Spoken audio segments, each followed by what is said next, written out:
Hey guys, it's Will here, coming at you with another unboxing video with the new camera this time. So we're kind of doing a redo on the Matilda here. But yeah, as you can see here, this is the Matilda 2 in plastic from Warlord Games.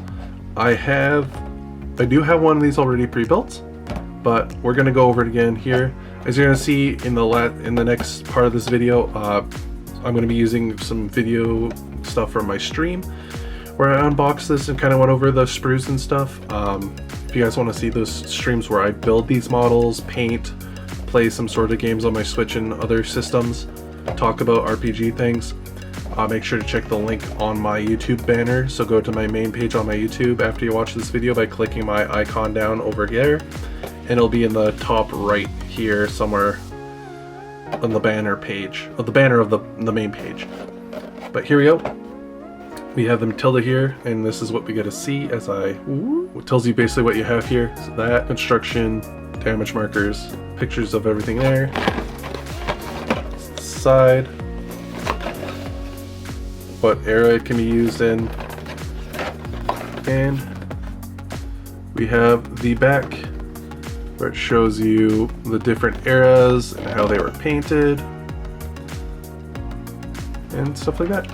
So with that, guys, I'm gonna go build this model because the other one I have is hidden somewhere. When I come back, I'll show you what it looks like built and primed, and then maybe we'll go over the rules for it, add-ons for those box sets. Here we have the instruction manual. I love how they have information about stuff on here in detail and in color. And then we have how to apply decals. We have our book here. And kind of like, hey, if you're doing things here, do it like this. So if you're not a person who really knows, and then the cool things is their infantry boxes will also give you extra bits to make weapon teams and stuff. So you can basically make an army out of one infantry box, which is way superior to Games Workshop. So I rambled on enough. Let us start here. Ooh, plastic bases. I have so many of these. These are basically to tell you like if your vehicle's on fire, if it's been destroyed, smoked. They're actually pretty decent for doing that job. You just use PVA glue and it fits. But I take these plastic bases. Then we come here, we have our data card. Most vehicles and like large weapon teams will have them. We have our Matilda Desert. As you can see here, Western Desert, everything out down here below this yellow line. The yellow lines are used for early war desert stuff. And then above the line you have all your Russian stuff, which is weird. The box and stuff is different. The card is usually the one that's most up to date, so go off the card. Actually the box would be most up to date. But anyways, so if you're using it as the British version, you can basically use this throughout the entire war. There we go. So you have your different point costs, your name, what it looks like painted up, your eras, what faction. And then this gives you basically all the major rules you'll need to know about it. So like if it's, slow, or if it has, if it had easily catches on fire, something that's different or unique to this specific model, I'll have it here. Plus all the weapons that can be upgraded with. You can make the Howitzer version, which is cool. And oh, this one's neat. This my last one didn't have this, but this card version of it gives you the look at that. Maybe this is a newer card. Maybe this card is. I'll have to take a look because I have it. I have another Matilda, so I'll have to see the difference between the two cards. And it is in a bag, so that way no pieces fall off by accident.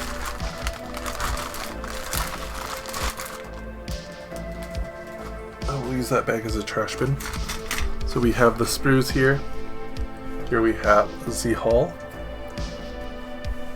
and on the top here, as you can see, it says Matilda.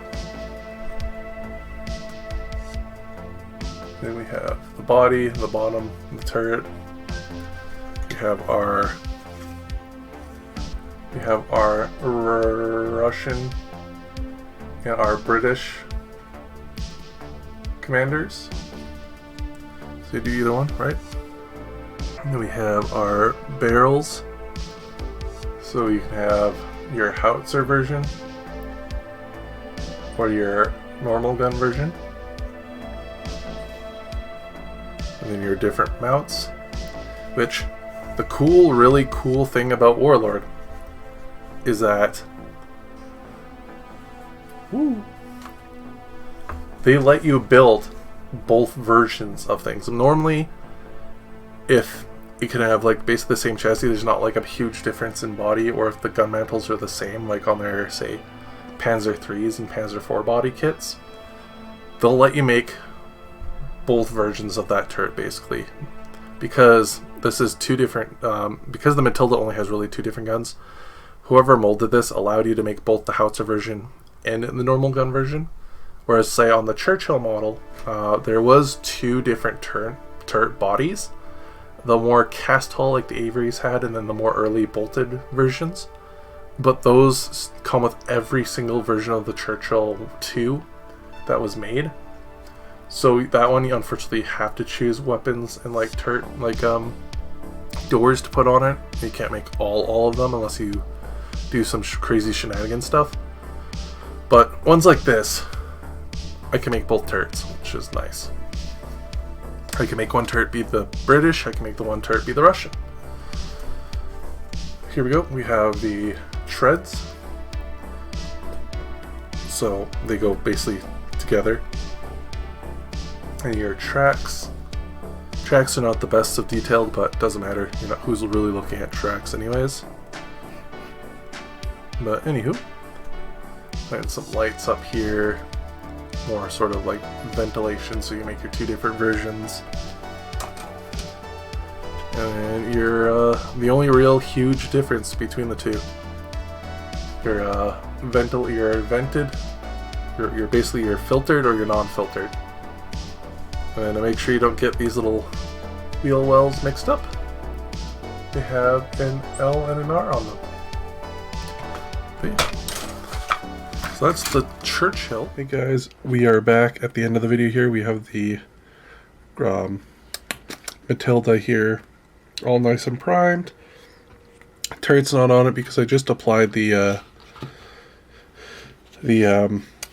varnish to it. Ignore the fingers. But here we have this turret. So it does make both turrets, like I was saying, the Russian version and slash late war. Then we have the early war sort of Western Desert turret here. Again, it's shiny because I add that varnish for the decals and to protect the primer when it goes down. It does only have one bottom plate and one of the hatches, each hatch, to build on the turret.